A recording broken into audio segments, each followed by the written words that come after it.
رہا یہ مسئلہ کہ جو فرض ہو، جو ضروری ہو، پہلے انسان اس کو کرتا ہے، مسنون چیز انسان بعد میں کرتا ہے، یہ بات اپنی جگہ پر درست ہے، لیکن اگر وقت ہے تو انسان پہلے مسنون چیز بھی کر سکتا ہے۔ جیسے آپ عشاء کی نماز پڑھتے ہیں، عشاء پڑھنا فرض ہے، عشاء سے پہلے آپ سنت پڑھتے ہیں کہ نہیں پڑھتے؟ 2 رکعت تحیۃ المسجد پڑھتے ہیں، یا ظہر کی جماعت ابھی قائم نہیں ہوئی ہے، 4 رکعت سنت پڑھتے ہیں، فجر کی جماعت قائم نہیں ہوئی ہے، 2 رکعت سنت پڑھتے ہیں، کیونکہ ابھی اس کا وقت ہے، وقت ہے اس کا ابھی، اس لیے پڑھتے ہیں۔ جماعت قائم ہو جائے گی تب سنت پڑھنا ہمارے لیے جائز نہیں ہوگی۔ اس لیے شریعت میں بھی وقت ہے فرض روزوں کی قضا کا، شعبان تک ہے، لہٰذا وہ رکھ سکتے ہیں۔ جیسے یہاں پر جمعہ کیا نام ہے، ظہر سے پہلے سنت پڑھ سکتے ہیں، عشاء سے پہلے یا مغرب سے پہلے، یہ نہیں کہہ سکتے کہ بھائی ابھی تو جماعت نہیں ہوئی، جماعت فرض ہے، آپ سنت کیوں پڑھ رہے ہو؟ نہیں، یہ پہلے سنت انسان کو پہلے پڑھے گا، کیونکہ ابھی اس کا وقت ہے۔ جب وقت رہے گا تو انسان پڑھے گا، اگر وقت نہیں تو انسان نہیں پڑھے گا۔ جیسے مان لیجیے شعبان کا مہینہ آ گیا، اب اسے 6 دن کی روزے کی قضا کرنی ہے، اب وہ کہے کہ میں سنت رکھوں گا، نہیں جائز ہوگا اس کے لیے، کیونکہ اب تمہارے لیے مہلت ختم ہو گئی، اب تم کو رمضان کے روزوں کی قضا کرنا ضروری ہے، رمضان شروع ہونے سے پہلے پہلے، وہاں وقت اس کے پاس نہیں ہے، اس لیے وہاں پر وہ نہیں چلے گا کہ بھائی ہم سنت رکھ لیں، نہیں چلے گا۔ یہاں چلے گا، کیوں؟ اس لیے کہ یہاں پر ہمارے پاس وقت ہے، ٹھیک ہے۔ اور ان کا یہ کہنا کہ من صام رمضان، جب تک پورے رمضان کے روزے نہیں رکھیں گے نہیں کہا جائے گا کسی نے روزہ رکھا، یہ بھی استدلال حدیث کے مقابلے میں نمبر 1۔ نمبر 2، اگر انسان اکثر عمل کر لیتا ہے تو اس کو یہ کہا جاتا ہے کہ اس نے وہ عمل کیا۔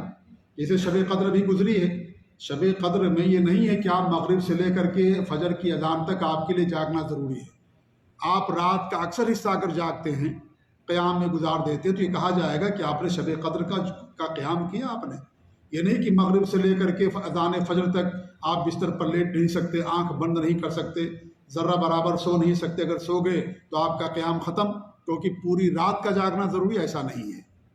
اکثر حصہ اگر آپ نے جاگ لیا تو کہا جائے گا کہ آپ نے جو ہے شب قدر کا قیام کیا۔ ایسے حج کی مثال ہے، آپ لوگ سعودی عرب کے اندر ہیں، جبیل میں ہیں، اس لیے حج کی مثال دیتے ہیں کہ آپ حج کرنے جاتے ہیں اور مزدلفہ کی رات گزارنا ضروری ہوتا ہے، مزدلفہ کی رات گزارنا، تو رات وہاں پر یہ نہیں کہ مغرب سے لے کر کے آپ فجر تک پوری رات وہاں پر آپ کے لیے وہاں سونا یا وہاں رہنا ضروری ہے۔ اکثر حصہ اگر آپ نے گزار دیا تو آپ کا رات گزارنا مانا جائے گا۔ کبھی کبھی ایسا ہوتا ہے کہ انسان بہت تاخیر سے پہنچتا ہے مزدلفہ کے اندر اور نہیں پہنچ سکتا فوراً، تو اگر وہ بعد میں پہنچا، مان لیجئے کچھ حصہ رات کا گزر گیا، تو کیا اس کا رات گزارنا نہیں ہوگا؟ ہوگا، کیونکہ اس نے رات کا اکثر حصہ گزارا وہاں پر۔ ہمارے نبی صلی اللہ علیہ وسلم نے باقاعدہ اجازت دی ہے، جن کے پاس عذر ہے وہ وہاں سے پوری رات نہ گزاریں اور وہاں سے نکل لیں، جا کر کے مینا میں قیام کر لیں، ہمارے نبی نے باقاعدہ اجازت دی۔ تو اس سے معلوم ہوتا کہ اکثر عمل ہونا چاہیے، تو اس پر اطلاق ہوگا کہ آپ نے وہ عمل کیا۔ عشاء کی نماز ہے، اس کی مثال دی جا سکتی ہے۔ ایک انسان شروع سے جماعت میں حاضر رہتا ہے، الحمدللہ اس کو پورا اجر ملے گا پوری جماعت کا۔ ایک آدمی آخری رکعت کے اندر آتا ہے، اسے کہا جائے گا کہ اسے عشاء کی نماز جماعت کے ساتھ ملی ہے، اگرچہ 3 رکعت اس کی چھوٹ گئی، کیونکہ جماعت کے ساتھ اس کو ملی، اب اس کو بعد میں اس کو پورا کرنا ہے۔ اور نماز ایسی عبادت ہے جس میں تجزیہ نہیں ہو سکتا، جز نہیں کر سکتے کہ آج 2 رکعت پڑھ لیں، 2 رکعت ہم بعد میں پڑھ لیں گے۔ روزے میں آپ کر سکتے ہیں، اس لیے روزے کو آپ قضا بعد میں کر سکتے ہیں، لیکن نماز 4 رکعت ہے، ایک رکعت ملی، 3 رکعت آپ کو سلام پھیرنے کے فوری بعد قضا کرنا پڑے گا۔ ایسا نہیں نماز میں ہوتا کہ آپ اس کو حصے بنائیں، 2 رکعت پڑھ لیا، 2 رکعت بعد میں کریں گے، اس لیے اس کا فوراً کرنا ضروری ہے، چونکہ رمضان کے روزوں کے اندر تجزیہ ہے، اجزاء میں آپ اس کو کر سکتے ہیں قضا۔ آج آپ نے رکھ لیا، پھر 2 دن کے بعد رکھیں، شعبان میں رکھا، اس سے پہلے رکھا، شوال میں رکھا، بعد میں رکھا، آپ کے اپنے اختیار میں، آپ اس کو تجزیہ اجزاء میں اسے بانٹ سکتے ہیں، لیکن نمازوں کو اجزاء میں آپ نہیں بانٹ سکتے۔ لہذا ان تمام باتوں کا خلاصہ یہ ہے کہ ہم یہ کہتے ہیں کہ بھئی اگر انسان پہلے کر لے، الحمدللہ، انسان کی موت کا کوئی ٹھکانہ نہیں کب موت آ جائے، لیکن یہ کہنا کہ پہلے قضا ضروری ہے پھر شوال کے روزے ہی رکھنا جائز ہوگا، یہ قول صحیح نہیں لگتا۔ جی ہاں، ایک بات اور ہم بتائیں آپ کو، اور وہ معلومات کے لیے نہیں ہے، یا معلومات ہی کے لیے سمجھ لیجیے ہے، اور وہ یہ ہے کہ شوال کے روزوں کے بارے میں امام مالک رحمۃ اللہ علیہ کا قول یہ ہے کہ شوال کے روزے مکروہ ہیں، شوال کے روزے۔ احناف کے بھی بہت سارے علماء اس بات کے قائل تھے کہ شوال کے روزے رکھنا مکروہ ہے۔ یہ بات جان کر کے آپ لوگوں کو حیرانگی ہوگی، امام مالک رحمۃ اللہ علیہ کتنے بڑے امام، امام دار الہجرہ کہا جاتا ہے، موطا ان کی کتاب ہے۔ امام مالک رحمۃ اللہ علیہ، ان کے نام پر ایک مسلک باقاعدہ قائم ہے جنہیں مالکیہ کہا جاتا ہے۔ ان کا قول یہ ہے کہ شوال کے روزے رکھنا مکروہ ہے۔ اب آپ اس کا کیا جواب دیں گے؟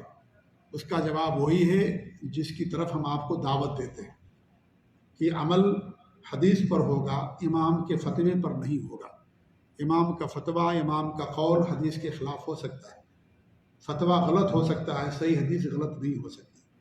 جس کی طرف ہم آپ کو دعوت دیتے ہیں کہ ہمارا مسلک یہی ہونا چاہیے کہ جو بھی حق بات ہمیں قرآن و حدیث سے صحیح بات ملے اس پر عمل کرنا۔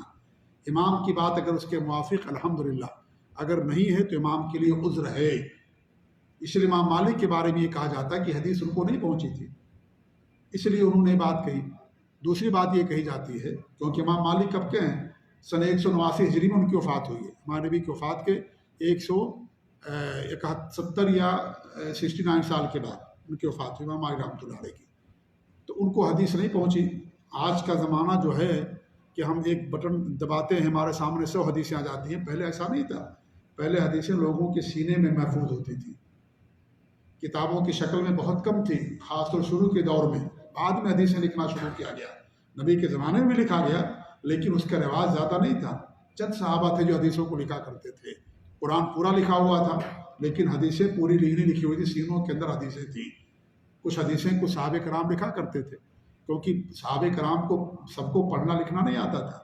جی ہاں، اس لیے غزوہ بدر میں ہمارے نبی صلی اللہ علیہ وسلم نے جب قیدیوں کو لایا گیا تو قیدی مکہ والے پڑھے لکھے تھے، تو ہمارے نبی نے کہا کہ بھائی تو ہمارے صحابہ کو پڑھنا لکھنا سکھا دو، ہم تم کو چھوڑ دیں گے۔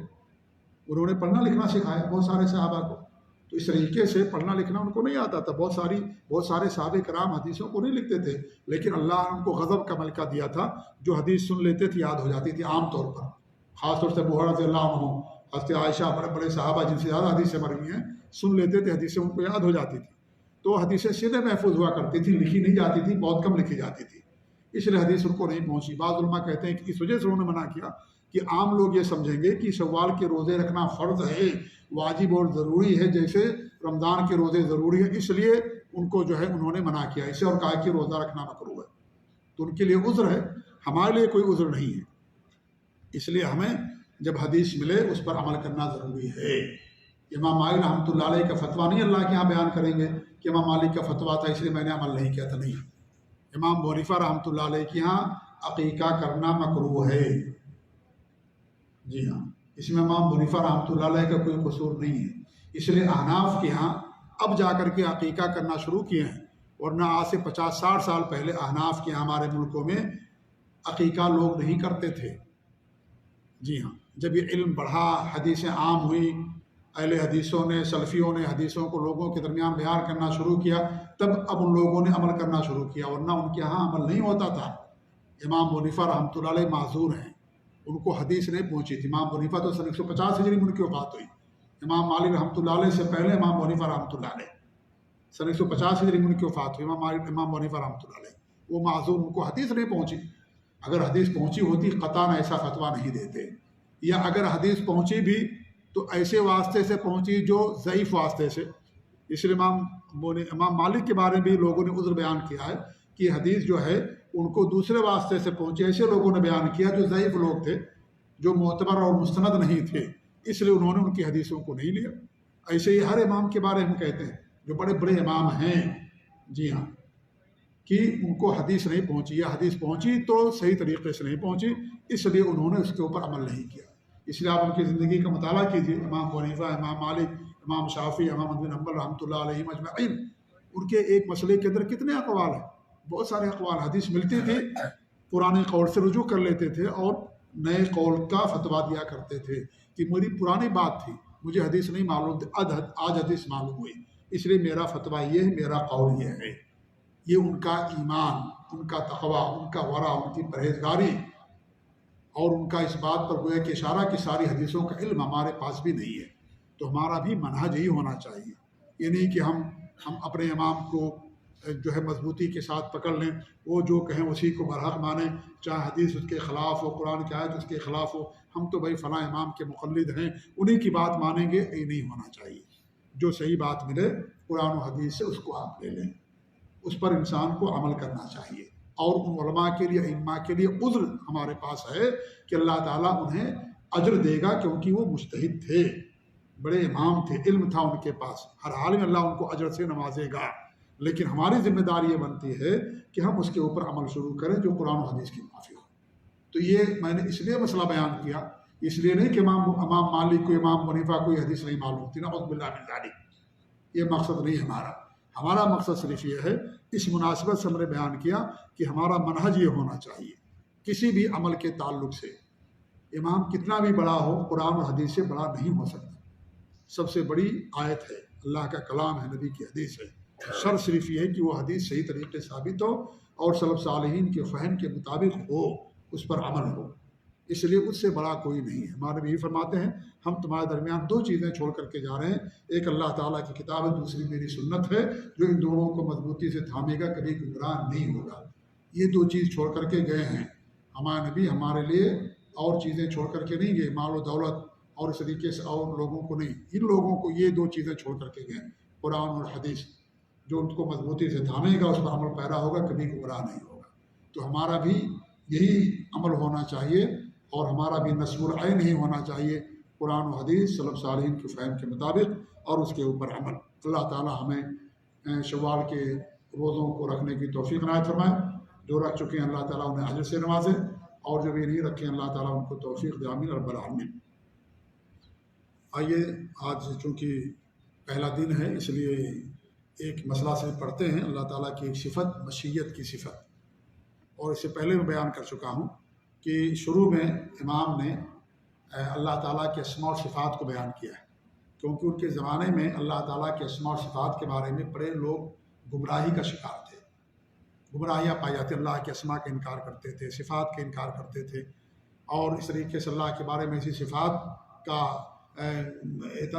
عقیدہ رکھتے تھے جو کتاب اللہ میں نہیں ہے، حدیثوں کے اندر نہیں ہے. اس لیے بڑی تفصیل کے ساتھ مصنف رحمۃ اللہ علیہ نے شروع میں اہل سنت والجماعت کا، اور جب بھی میں اہل سنت والجماعت کہتا ہوں، ہمارے ملک کے اہل سنت نہ سمجھیے گا آپ لوگ، جو ہمارے یہاں قبر پرست لوگ ہیں، بدعتی لوگ نہیں. اہل سنت والجماعت سے اہل حدیث مراد ہوتے ہیں. کھل کر کے میں کہتا ہوں، کھل کر کے دعوت دیتا ہوں. لاگ لپیٹ نہیں ہمارے یہاں ہوتی ہے، کھل کر کے. اہل سنت والجماعت سے وہ لوگ مراد ہوتے ہیں، وہ لوگ نہیں ہوتے جو بدعتی ہیں، خرافاتی ہیں اور بدعت اور خرافات کرتے ہیں. جی ہاں، تو ان کے عقیدے کو انہوں نے بیان کیا ہے. جی ہاں، اسماء اور صفات کے تعلق سے آج جو ہم صفت پڑھیں گے، مشیت کی صفت. مشیت مانے چاہنا، اور اس کا مطلب یہ ہے کہ اللہ رب العالمین کی مشیت ہوتی ہے. اللہ تعالیٰ کی مشیت ہے، اور دنیا میں کوئی بھی چیز اللہ تعالیٰ کی مشیت کے بغیر نہیں ہوتی ہے. اگر ہم یہ چاہیں کہ کہیں کہ اللہ تعالیٰ کی مشیت کے بغیر کوئی چیز ہو جاتی ہے، تو اللہ تعالیٰ کے نقص ہے. یہ وہ کہ اللہ تعالیٰ عاجز ہے، کہ اللہ نہیں چاہتا تو بھی اس کی کائنات میں چیزیں ہو جاتی ہیں. یہ عجز اور نقص ہے. یہ اللہ تعالیٰ ان تمام چیزوں سے پاک اور بلند ہے. لہذا کوئی بھی چیز اللہ تعالیٰ کی مشیت کے بغیر نہیں ہوتی ہے. ہمارے پاس بھی اللہ نے مشیت ہمیں دی ہے، لیکن ہماری مشیت اللہ تعالیٰ کی مشیت کے تابع ہے. وَمَا تَشَاءُونَ إِلَّا أَن يَشَاءَ اللَّهُ. اور جو مخلوقات ہیں، دو طرح کی مخلوقات ہوتی ہیں. ایک مخلوقات ایک قسم وہ ہے کہ ان کے پاس کوئی مشیت نہیں ہوتی، وہ اللہ کے حکموں کے پابند ہوتے ہیں، جیسے سورج، چاند، ستارے. یہ سب ان کے پاس کوئی مشیت نہیں، بے جان ہے. یہ کوئی مشیت نہیں ان کے پاس. اللہ کا حکم ہے، اس حکم کے مطابق نکلتے ہیں، ڈوبتے ہیں. اللہ کا حکم وہ جو ہے اس کے مطابق چلتے ہیں اور ڈوبتے اور نکلتے ہیں. رات ہے، آتی ہے، جاتی ہے. ٹھیک ہے. اس طریقے سے اور جو بے جان چیزیں ہیں اور جو دیگر مخلوقات ہیں، جیسے جن ہیں، فرشتے ہیں، انسان ہیں، اللہ ان کو مشیت بھی عطا فرمائی. اللہ ان کو عقل دیا، ان کو مشیت دی، ان کو بھی اختیار دیا اللہ نے. لیکن ان کی مشیت اللہ تعالیٰ کی مشیت کے تابع ہے. اللہ تعالیٰ جب ان کے لیے چاہتا ہے تب وہ چاہتے ہیں، تب وہ عمل جا کر کے ان کے لیے ہوتا ہے. اگر اللہ تعالیٰ نہ چاہے تو ان کے لیے نہیں ہوگا. ہم بہت کچھ چاہتے ہیں لیکن نہیں ہوتا ہے، کیونکہ اللہ تعالیٰ کی مشیت نہیں ہوتی. شادی کرتے ہیں اولاد چاہتے نہیں اولاد ملتی ہے، ہم جو ہے دوا کھاتے چاہتے کہ ہم کو شفا مل جائے، شفا نہیں ملتی اس کے ذریعے سے، دوسری دوائیں کھانی پڑتی، دوسرے ڈاکٹروں کو دکھانا پڑتا ہے۔ ہم چاہتے ہیں کہ ہمارے بچے خوب کامیاب ہو جائے، ہر انسان چاہتا ہے، لیکن نہیں کامیاب ہو پاتا بچہ، امتحان میں فیل ہو جاتا ہے۔ ہماری مشیت ہم چاہتے ہیں لیکن اللہ کی مشیت نہیں، تو اللہ رب العالمین کی مشیت کے بغیر کوئی چیز نہیں ہوتی، لہذا اللہ تعالیٰ کی مشیت کے ہم سب تابع ہیں۔ اور یہ تقدیر کے مراتب میں سے تیسرا مرتبہ، اس سے پہلے ہم بیان کر چکے کہ تقدیر کے 4 مراتب ہیں۔ سب سے پہلے علم، کہ اللہ تعالیٰ کو ہر چیز کا علم ہے، جو کچھ ہوا اور جو قیامت تک ہونے والا ہے، جو نہیں ہوا اگر ہوتا کیسے ہوتا، تمام چیزوں کا اللہ رب العالمین کا علم۔ نمبر 2، اللہ نے ان تمام چیزوں کو لکھ دیا لوح محفوظ، یہ دوسرا مرتبہ ہے، دوسرا درجہ۔ تیسرا درجہ مشیت، اللہ تعالیٰ کی مشیت کے تحت وہ چیز ہوتی ہے۔ چوتھا درجہ یہ ہے کہ اللہ نے کہ جو کچھ بھی دنیا کے اندر ہے، جو ہوتی ہیں سب مخلوق ہیں، ہم جو عمل کرتے ہیں یہ مخلوق، اللہ نے اس کو پیدا کیا، اللہ نے اس کو پیدا کیا۔ اگر ہم یہ کہیں کہ انسان اللہ تعالیٰ کی مشیت کے تابع نہیں ہے، اللہ اور انسان متفرد ہے، خود وہ مالک ہے اور وہ خود ارادہ رکھتا ہے اور اس کا ارادہ اللہ کی ارادے اور مشیت کے تابع نہیں ہے، تو اس کا مطلب یہ ہو گیا، 2 مطلب اس کا ہوگا۔ ایک مطلب تو یہ ہو جائے گا گویا کہ وہ انسان خود اپنے اعمال کو پیدا کرنے والا ہے، گویا کہ وہ اللہ تعالیٰ کا شریک ہے، اور یہ سب سے بڑی بات شرک کی اور کفر کی بات ہے۔ اگر ہم یہ کہیں کہ بھئی انسان اللہ کی مشیت کے تابع نہیں ہے اور انسان خود جو چاہتا ہے وہ ہو جاتا ہے، جو چاہتا ہے کرتا ہے، اللہ تعالیٰ کی مشیت نہیں چلتی، اس کا مطلب یہ کہ اللہ تعالیٰ کے شریک ہو گیا، وہ اللہ کے برابر ہو گیا اس مسئلے کے اندر، نعوذ باللہ من ذالک۔ اس لیے ہماری ساری مشیتیں، ہمارے سارے ارادے اللہ کی مشیت، اللہ کے ارادے کے ماتحت ہیں۔ اور دوسری بات یہ ہوگی گویا کہ اللہ رب العالمین کے پاس زندگی اور حیات نہیں ہے، جو انسان زندہ ہے، صاحب عقل ہے، ہر ایک کے پاس مشیت ہوتی ہے، اس کا عمل ہوتا ہے، اس کا ارادہ ہوتا ہے۔ انسان مر گیا، اس کی مشیت بھی مر جاتی ہے، اس کی ساری آرزوئیں مر جاتی ہیں، اس طریقے اس کا سارا ارادہ مر جاتا، کچھ نہیں کر سکتا وہ، یا تو بے جان، سورج چاند ستارے اور اس طریقے سے پہاڑ، یہ سب بے جان، ان کے پاس کوئی ارادہ، کوئی مشیت نہیں ہے۔ لہٰذا اگر کوئی انسان یہ کہتا ہے کہ اللہ تعالیٰ کی مشیت نہیں ہے، ہم اپنی مشیت کے خالق ہیں، گویا کہ وہ اللہ تعالیٰ کو اپنے آپ کو اللہ کے برابر سمجھتا ہے۔ نمبر 1، یا تو یہ اللہ رب العالمین کو عاجز سمجھتا ہے، یا تو اللہ رب العالمین کو بے جان سمجھتا ہے، کہ اللہ کے پاس حیات نہیں، اللہ کے پاس زندگی نہیں۔ ہر انسان جو زندہ ہے، حیات ہے، باحیات، اس کے پاس مشیت، اس کے پاس ارادے ہوتے ہیں، اس کی خواہشیں ہوتی ہیں، اس کی آرزویں ہوتی ہیں۔